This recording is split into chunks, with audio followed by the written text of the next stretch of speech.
Shalom, jemaat sekalian, kita kembali bertemu dalam acara Kompas Iman, suatu acara yang berisikan tentang diskusi ataupun monolog mengenai pembinaan-pembinaan yang jarang kita temui di channel lain, dan kita akan berbicara hari ini mengenai sesuatu yang sangat menarik gitu, mengenai lansia. Jadi kadang-kadang banyak sekali pergumulan yang mungkin belum kita rasakan, tapi pasti suatu saat akan kita rasakan begitu. Nah, kita akan memiliki beberapa bahan untuk didiskusikan, dan pada hari ini kita akan berdiskusi bersama saya Felix Jipra sebagai moderator, dan akan didampingi oleh Dr. Yohanes, Dr. May, dan juga Pendeta Supay. Oke, jemaat sekalian, kita akan mulai dengan bahan diskusi yang pertama nih. Jadi kan kalau lansia itu kan katanya nih ya, kan saya belum lansia sih. Saya sudah. Katanya nih ada perasaan seperti kesendirian, kesepian, loneliness. Ada juga perasaan seperti terisolasi. Tadinya bisa kemana-mana, sekarang nggak bisa. Jadi udah sepi, terisolasi. Wah, itu mungkin sesuatu yang tidak menyenangkan gitu ya. Terus juga mungkin ada keterbatasan secara fisik, tidak sekuat dulu. Nah, ini mungkin ada masukan ataupun ada pandangan nggak mengenai kondisi ini? Mungkin Ibu supaya bisa mulai. Ya, tadi apa yang dikatakan oleh Pak Felix betul. Banyak orang tua mengeluh, ya, merasa kesepian gitu ya, karena misalnya anak-anaknya, cucu-cucunya pergi pagi, boleh dikatakan pulang sore gitu, jadi merasa sendiri gitu ya. Tapi saya hanya mengatakan betul secara fisik mungkin sendiri, tapi saya katakan sebenarnya ada Tuhan yang tetap senantiasa menyertai, mendampingi, jadi tidak usah takut dan sebagainya. Lalu saya juga biasanya meminta supaya mengisi dengan hal-hal yang positif, dengarkan radio, ya, renungan melalui radio dan sebagainya begitu ya, untuk mengisi kesepian, atau aktiflah di dalam persekutuan di gereja. Pokoknya ambil kegiatan lain yang akhirnya tidak merasa kesepian. Itu yang biasa saya katakan kepada mereka, salah satunya begitu. Karena memang sesuatu yang tidak bisa dihindari. Betul, gitu. betul. Juga mungkin kalau secara medis gitu kadang-kadang kan ada yang cepat itu ya dokter May itu ya, maksudnya secara umur mungkin belum terlalu lansia, tapi mungkin secara fisik udah ada yang mengalami itu gitu. Itu bagaimana ya dok? Ya betul, jadi memang kalau secara fisik terbatas, kemudian mungkin kaki mulai, lutut mulai sakit, aktivitas mulai berkurang gitu ya, itu memang pasti akan merasa sedikit berkurang lah, aktivitasnya berkurang, dan kemudian merasa sedikit lebih terkungkung gitu, karena nggak terlalu bisa bebas bergerak. Dulu mah gampang janjian sama teman main kemana-mana, sekarang kan teman-teman juga barangkali kalau sudah lansia sudah ada yang sudah nggak ada gitu ya. Jadi pasti ada rasa sepian. Aktivitas yang biasanya dilakukan itu semakin sulit dilakukan, dan semakin teman-teman yang biasanya itu semakin berkurang juga barangkali ya.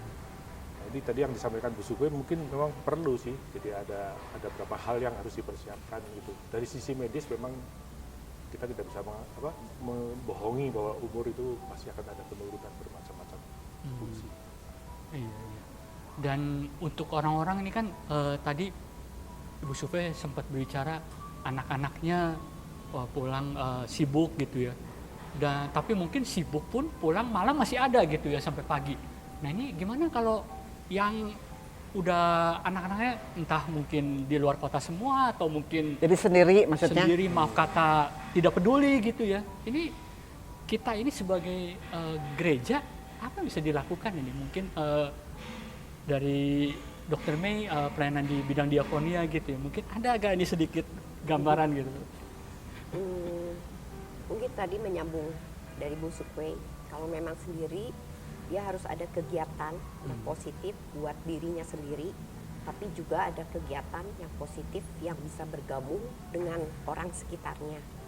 Yang lebih bagus lagi kalau dia bisa bergabung dengan orang-orang yang seusianya, yang hampir mendekati usianya. Kalau kegiatan yang dengan diri sendiri mungkin bisa seperti tadi menyalurkannya dalam hal meningkatkan imannya, baca firman, dengar lagu, atau mengikuti hobinya, atau malah membuat kegiatan-kegiatan atau mengikuti kegiatan yang membuat tadi yang Pak Felix bilang, ada yang umurnya masih muda tapi malah lebih mundur. Jadi dia melakukan kegiatan-kegiatan yang mengasah supaya memorinya nggak cepat hilang. Saya kegiatan selain hobi bertanam tapi dia harus membuat hobi-hobi ya, misalnya bermain game, mengisi Teka-teki lah, silang, paling tidak. membuat merangkai kata, atau mungkin bisa merajut, kan dengan merajut menghitung gitu kan, seperti itu juga bisa. Pokoknya kegiatan-kegiatan nggak cuman hanya sifatnya fisik semata, tapi ada yang di pikiran.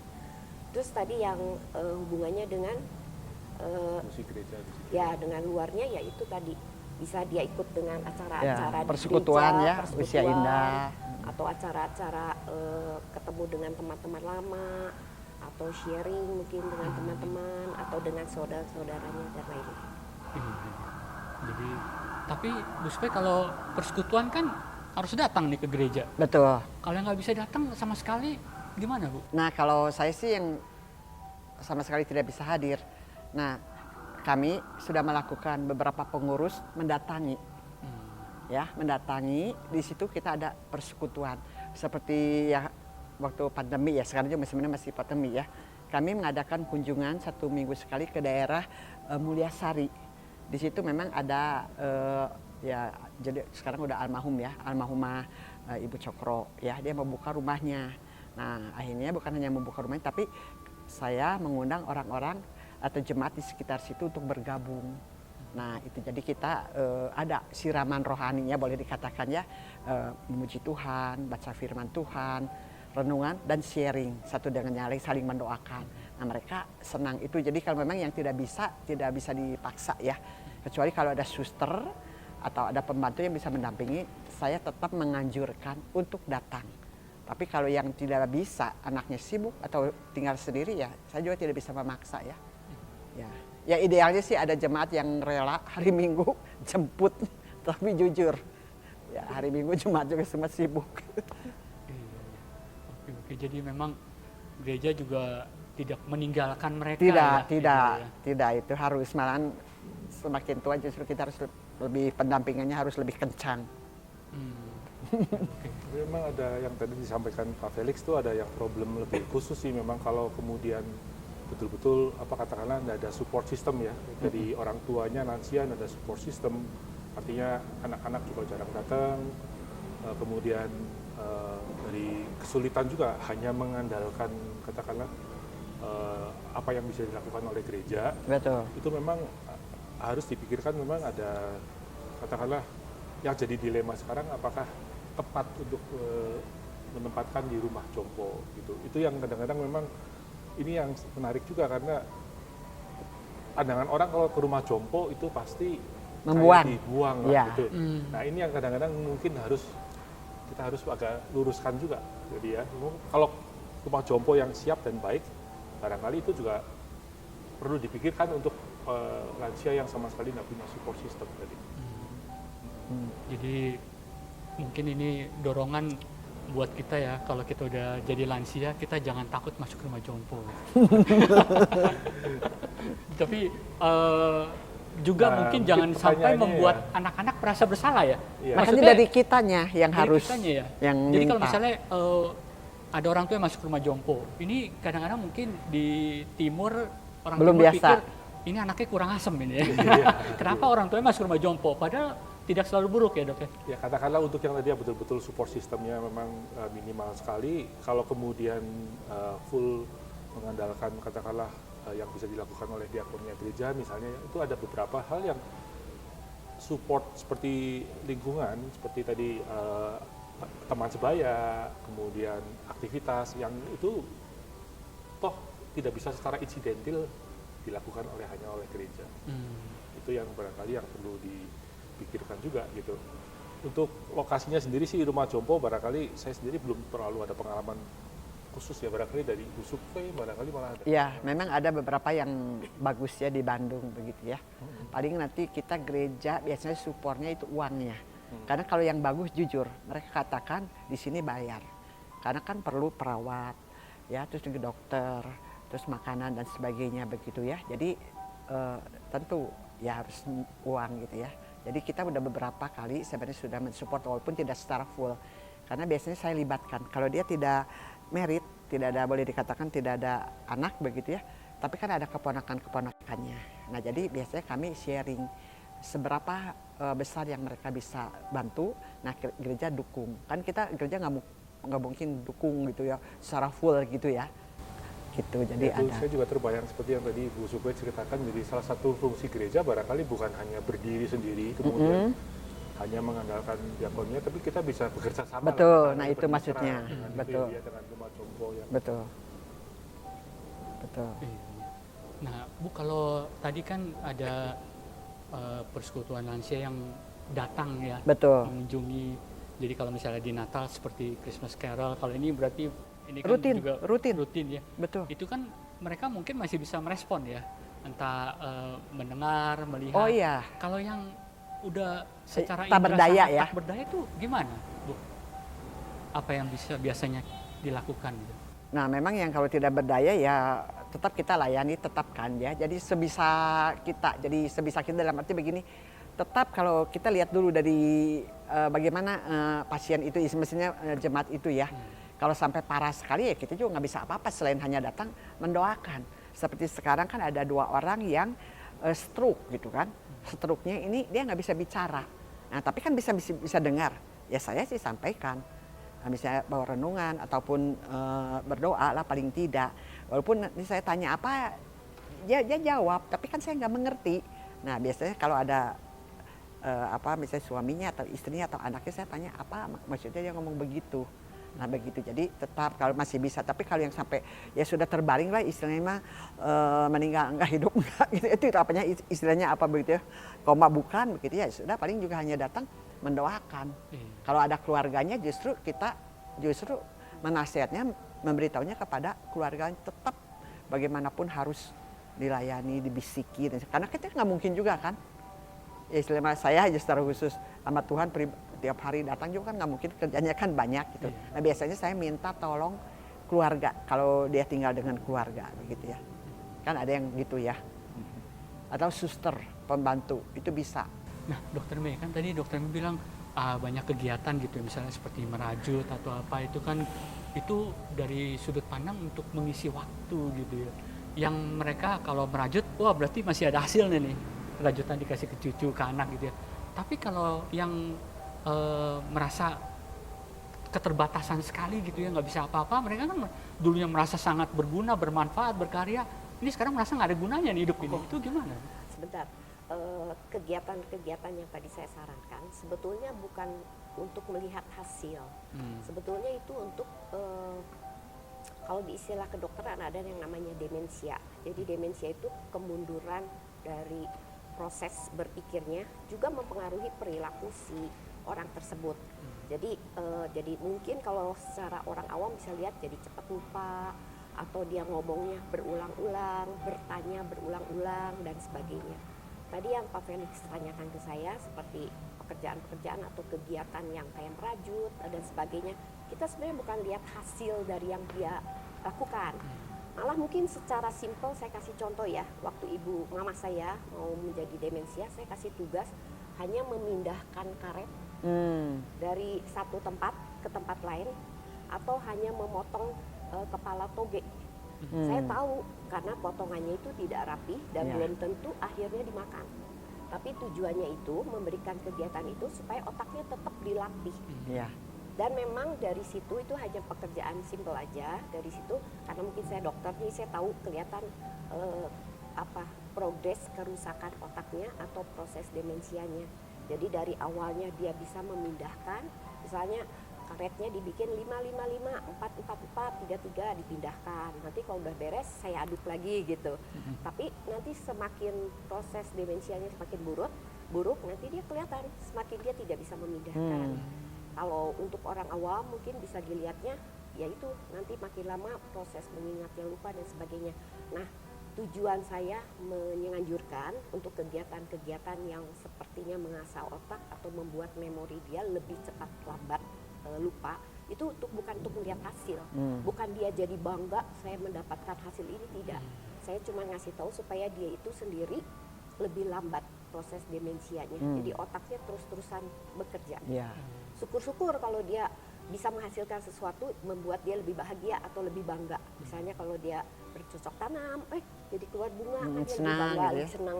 Atau dia merajut, akhirnya hasilnya terlihat buat cucunya atau buat siapa mungkin dia bangga. Tapi kalau saya tadi menganjurkan, karena tadi pertanyaan Pak Felix kan, ada yang umurnya lebih muda kok lebih progres gitu, lebih cepat kehilangan itunya, nah itu saya anjurkan seperti itu.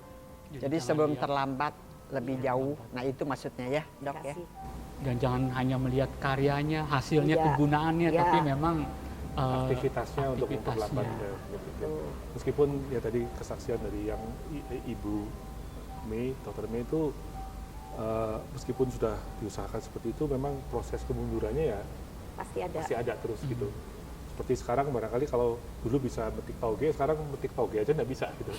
Tapi paling enggak, Makan toknya bisnis ya. tapi paling enggak mungkin prosesnya jadi lebih lambat untuk Ya. tidak bisanya itu karena dilatih. Gitu ya. Paling untuk orang awam mungkin kalau sudah melihat orang tua kita kelihatannya udah lebih mundur, sering bertanya jam berapa atau nanya berulang-ulang atau yang diceritakan yang masa lalu, yang masa sekarang lupa sebentar.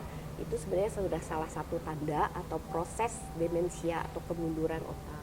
Sebetulnya bisa konsultasi sih, dibawa dulu ke dokter saraf untuk dilihat gitu apakah dia memang betul-betul murni demensia karena kemunduran otak karena proses usia atau ada penyakit-penyakit lain seperti Alzheimer dan sebagainya, tadi Iya, iya. stroke dan sebagainya, seperti itu aja. Jadi memang sebagai anak juga harus Peka lah. peka ya. Betul. Jadi melihat kondisi keterbatasannya apa, kemundurannya apa, berfokus di situ gitu ya. Betul. Nah ini pertanyaan terakhir nih Bu yang agak menakutkan gitu ya. Para lansia ini kan pasti selain kekhawatiran tidak berguna, terisolasi segala macam itu, nah satu ini mereka takut akan kematian mungkin ya. Ada mungkin yang udah siap, tapi ada yang mungkin belum siap, ada yang takut, ada yang berani. Itu bagaimana Bu? Justru itu saya menarik kalau ada jemaat yang mengatakan saya sudah tidak berguna, oleh saya sudah berdoa kepada Tuhan, kok Tuhan tidak memanggil-manggil saya. Justru saya kesempatan cek and recheck tentang keselamatannya. Justru itu yang saya tunggu-tunggu. Itu untuk masuk. Jadi begitu dia ngomong begitu, saya tidak berguna, saya sudah berdoa sekian lama, minta mati, kok tidak mati-mati, saya langsung ke pertanyaan. Apakah memang ibu atau bapak sudah yakin kalau meninggal itu masuk surga? Nah, kita lihat pertanyaannya. Jadi saya lihat pertanyaan. Kalau dia yakin, paling saya hanya meneguhkan kembali. Beres bagi saya, puji Tuhan. Tapi kalau belum, nah saya cecer sampai dia sadar bahwa orang berdosa memerlukan keselamatan dan untuk terima Yesus. Justru itu saya paling senang kalau ada orang yang mengatakan saya ingin mati. Tembak langsung. Siap gitu emangnya? Meninggal? Nah kita tinggal lihat aja pertanyaannya apa. Ya, jadi kan pertanyaan apa? Jadi saya tinggal jawab sesuai dengan pertanyaannya. Jadi kebetulan kayak itu pertanyaan diagnostik yang Begitu, pertama kedua itu betul. ya, Bu, ya. Jadi Bisa itu paling senang. Dok. Tidak lebih mudah juga ya menghadapi orang yang takut mati atau malah orang yang minta mati ya. Iya, banyakan orang tua memang kalau yang sudah tidak berdaya, mereka selalu ngomong untuk apa saya hidup tidak berarti. Tapi saya tentu katakan, kata siapa tidak berarti? Justru sangat berarti. Memang tidak bisa ke gereja, tidak bisa melakukan aktivitas, tapi paling tidak berdoa. Apakah itu berdoa? Bukan satu pelayanan. Ya maksudnya bukan berdoa untuk melulu untuk diri sendiri, untuk gereja. Saya sering katakan, pernah nggak ibu doain untuk saya? Ya dia kan itu kan perlu dukungan doa dan sebagainya. Jadi bukan berarti nggak berarti, tetapi ya sesuai dengan ya kondisi tubuh. Yang pergi ke gereja kan nggak mungkin, mimpin puji-pujian nggak mungkin dan sebagainya ya. Tapi paling tidak kan dia bisa berdoa dong, mendoakan anak-anak, menantu, cucu, gereja, bangsa dan negara. Jadi tetap saya arahkan bahwa ada hal yang sebenarnya di hari tua yang tidak berdaya pun masih bisa melakukan kegiatan atau pelayanan. Ya tentu dilihat gitu. Nah jadi saya tetap memberikan semangat bahwa masih tetap berarti. Ya kecuali mungkin tadi dokter kalau udah pikun ya itu mungkin sulit ya. Dokter Anis terakhir ada mungkin saran buat kita jemaat yang memiliki orang tua yang sangat keterbatasan secara fisik maupun nah ini. Iya, nomor satu sih memang kalau untuk kita yang usia-usia seperti saya, kebetulan juga pengalaman pribadi kita sedang menghadapi ayah atau ibu yang umurnya memang katakanlah sudah lanjut.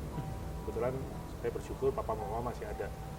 Tapi yang jelas bahwa pasti kita tuh banyak repot lah, katakanlah kalau orang tua itu seperti kadang-kadang seperti anak kecil lagi, memang betul-betul ditinggal sedikit nanti komplain, atau kemudian kurang nyaman sedikit ya komplain. Tapi di situ adalah kesempatan kita untuk justru menunjukkan bahwa sekarang kesempatan kita untuk mengurus mereka, Iya. untuk waktunya kita untuk Merawat ya, Pak. merawat mereka. Dan itu berkat yang saya rasakan tuh berkat juga sebenarnya, kita diberi kesempatan untuk merawat orang tua yang sudah lansia. Betul. Nah, di situ kita bisa lebih merasakan apa yang mereka sudah lakukan untuk kita lah selama ini juga gitu. Memang kesulitannya pasti banyak yang tadi disampaikan, tapi justru disitulah bahwa sebetulnya kita diberi kesempatan untuk bisa melakukan itu sebetulnya. Tidak semua orang juga dikasih kesempatan untuk merawat orang tuanya. Betul-betul Itu banyak kesempatan orang yang harus dikerjakan. betul juga sih, ada juga orang-orang tertentu yang merasa irinya itu dalam hal melihat orang lain temennya yang bisa merawat orang tuanya ya. Ya. Sedangkan dia mungkin orang tuanya Kesempatannya tidak ada waktu dipanggil dia Tuhan secepat di ya. awal, ya. Iya, betul. Oke, terima kasih nih Bu Supay, Dr. Mei, Dr. Yohanes atas diskusi pada hari ini. Ya jemaat sekalian, jadi melalui perbincangan kita pada tema kali ini bahwa kita sebagai anak-anak memiliki waktu atau anugerah untuk merawat, untuk boleh menghibur orang tua kita yang masih ada. Dan buat para jemaat sekalian ataupun rekan-rekan yang merasa sudah umurnya lansia ataupun memiliki keterbatasan fisik, jangan patah semangat bahwa Tuhan ada selalu bersama-sama dengan kita. Gereja juga berusaha semaksimal mungkin untuk bisa mendampingi kita semua. Oke, sampai di sini diskusi kita. Terima kasih, sampai jumpa di acara Kompas Iman berikutnya. Ya, Tuhan Tuhan memberkati. berkati.